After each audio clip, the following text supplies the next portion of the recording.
再来关心咱的国造畅水南海群河，今仔日呢是来进行第4届的测试。那昨昏这第三届这个尖航的测试呢，冇顺利完成。有民众是伫咧高雄甲台南这外海看到海群河，直直讲是真幸运的代志。那军事专家呢是发现这几届的测试，这时间有愈来愈短，判断应该就是测试的状况真好，可能是有通照时间交会。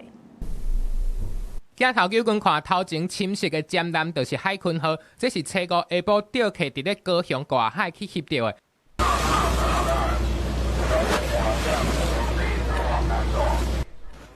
钓客伫咧社群媒体铺文讲，迄当阵阁有军舰的广播，提醒因爱赶紧离开，会当伫咧出海钓鱼去当着海群河测试。互钓客讲实在是太好运啦！啊，若初六早起9点外，海群河嘛再一届出海。 准备进行第4摆的尖航测试，虽然出发的时阵落大雨，啊，不过军事迷大家嘛是爱国旗，咧替国军加油。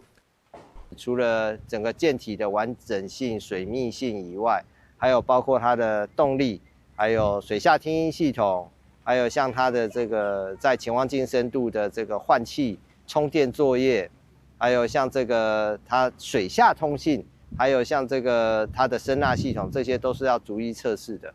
军事专家讲，海群河自顶礼拜开始展开尖航科目，观察伊每一届尖航测试结束了后，需要调整修正的时间明显减少，代表目前测试的流程真顺势，效率真好。研判初六的测试水域也是维持伫100公尺以内的范围，啊，甲进前普航测试6摆频率来看，尖航测试恐惊会超过6摆。啊，若是照目前的办势来看，伫今年6月交南的这个目标有5万会当完成。记者综合报道。